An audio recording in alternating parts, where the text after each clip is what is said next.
Bonjour, alors bienvenue dans cette nouvelle vidéo où on va encore parler de langue japonaise et plus spécifiquement de caractères japonais et encore plus spécifiquement de l'étymologie. Parce que c'est des choses intéressantes et ça nous permet un peu de, de démonter des approximations souvent qui sont énoncées concernant les caractères japonais, puisqu'on aime bien, nous occidentaux, expliquer les caractères japonais qui sont si compliqués pour nous, si mystérieux, par un peu des choses concrètes, en voyant les différents éléments qu'il y a dedans pour expliquer le sens du caractère. Pas de peau, souvent ça tombe à côté. Aujourd'hui, on va parler du chemin, le chemin Michi, mais qui est, lorsqu'il est utilisé, on va dire, dans les arts, c'est Do. Donc Do, c'est du sino-japonais. Michi, c'est lui.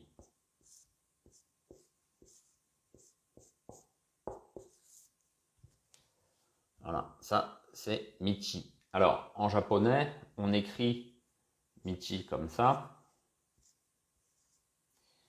Là, vous le voyez, ça c'est les hiragana. Et Do, lui, c'est en katakana. Voilà. C'est comme ça qu'on fait en fait dans le système scolaire japonais, le monde académique, caractère et les lectures de chaque côté, avec katakana quand c'est du sino-japonais et hiragana quand c'est du japonais. Des fois c'est interverti, hein. Il se retrouve là et lui là. Bref. Lecture bien sûr kun, lecture on. Donc Do, un caractère qui a l'air après tout sympathique, hein, qui est utilisé pour tout ce qui est Aikido, Judo, bien sûr Kendo, et puis tout ce qui touche aussi les arts japonais au sens large, donc par exemple l'arrangement floral, hein. On peut parler de Kado, même si souvent on préfère Ikebana, bien sûr le Chado pour la cérémonie du thé, et j'en passe et j'en passe. Le souci, c'est que ce caractère, en Chine, à l'origine, c'était quelque chose comme ça. Alors, ce quelque chose, en fait, ça nous représente ça. Donc ça, vous savez ce que c'est. C'est l'intersection de deux chemins, hein, deux chemins qui se croisent. Alors, ça commence à ressembler un peu à ce que vous voyez là, ici et ici. Il ne manque plus que ce qu'il y a au milieu. Alors, ce qu'il y a au milieu, eh bien, en fait, qu'est-ce que c'est en fait, tout simplement? C'est un peu quelque chose comme ça. Et ça, quelque chose comme ça, eh bien, c'est une tête où, vous voyez, on met l'accent sur les cheveux en haut et les yeux. Bon, là, il n'y en a qu'un. C'est toujours pareil. On met un œil parce que c'est des yeux. C'est aussi, il peut être aussi représenté comme ça, en fait, ce caractère, hein. Que je ne me trompe pas. Voilà, comme ça. Voilà. Ça, c'était quand on écrivait, hein, quand les Chinois, on parle de la Chine toujours, c'est l'étymologie, sur les carapaces de tortues, sur les ossements de bovins, des choses comme ça, hein. Là, c'est très vieux, hein. Encore plusieurs millénaires, ça date de plusieurs millénaires. Donc, de ça, ou ça, c'est censé représenter ça.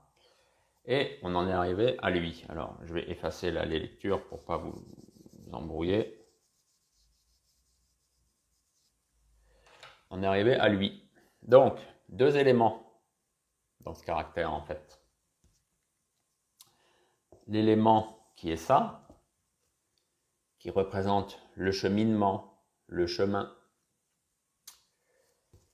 Et l'élément le plus important, et c'est ça qui va commencer à vous amuser, lui, qui de façon moderne signifie le cou, mais c'est aussi la tête, hein, tout simplement. Par exemple, vous le retrouvez aussi, ce caractère, dans Shuri, hein. Shuri, l'ancienne capitale des Ryukyu. Donc Shuri, c'est la tête, c'est ce qui est en haut, hein.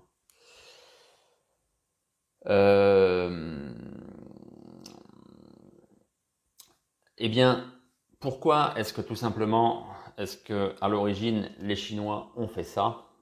Eh bien, c'est parce que on plantait la tête, puisque hein, je rappelle, c'est une tête qui est vraiment, on va dire, figurée par les cheveux et l'œil.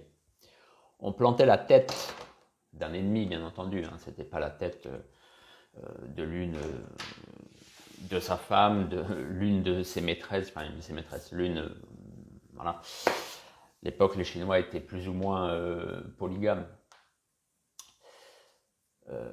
concubines pour parler gentiment. Quelqu'un de sa famille, non, c'était un ennemi, c'est quelqu'un qu'on détestait, quelqu'un qu'on avait tué, et on lui avait coupé la tête, aussi simple que ça, et la tête était plantée au croisement, soit pour faire peur aux potentiels ennemis et leur dire ne venez pas, hein, ce que faisait le bon comte Dracula. Soit, eh bien, aussi, ça avait une fonction apotropaïque, c'était pour, en fait, pour chasser le mauvais esprit, le mauvais œil. Il y avait comme ça cette tête qui était plantée, bien pour que les mauvais esprits ne viennent pas, donc sans doute dans la communauté, là où il y avait le village, le clan. Voilà. Donc, un caractère, vous voyez, a priori innocent, anodin, hein, puisque qu'est-ce qu'il y a de terrible là-dedans? Bah, à l'origine, c'était ça, donc une tête, et ici le croisement qui était figuré. Là, pareil, hein, le croisement, la tête, le croisement.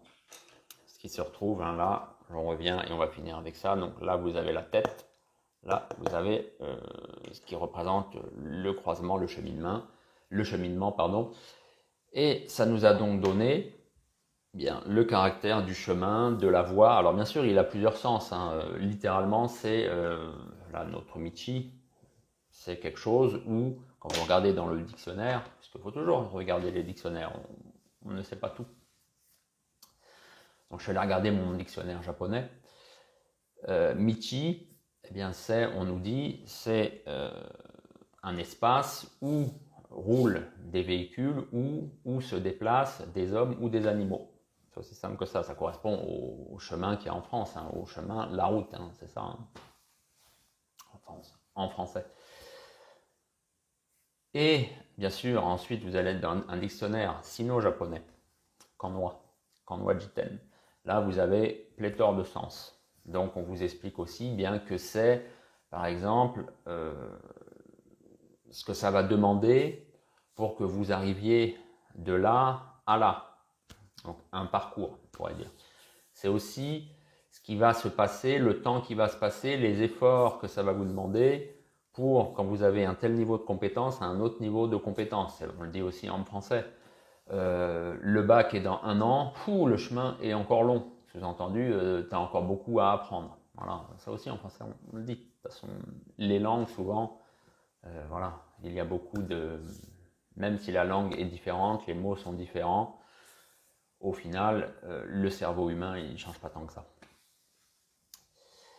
Voilà, il y a qu'est-ce qu'il y a encore pour notre dos, donc on l'a dit ça. Bien entendu, après, quand c'est employé dans eh bien, tout ce qui touche aux arts, donc là on est, on va dire, dans une démarche d'approfondissement et de perfectionnement. Donc là c'est vraiment la voie, hein, c'est pas le chemin, c'est plus la voie. Et beaucoup d'autres que j'oublie, voilà. Bref, en tout cas retenez donc Michi, le chemin, formé de l'étymologie. Son étymologie, c'est une tête plantée au croisement. Enfin, un croisement, voilà, que je ne fasse pas tomber mes choses. Eh bien, écoutez, merci de m'avoir suivi. Si cette vidéo vous a plu, n'hésitez pas à la partager, n'hésitez pas à vous abonner à ma chaîne et aussi, vous pouvez tout simplement aussi lui donner un pouce bleu. Allez, merci, je vous dis à bientôt.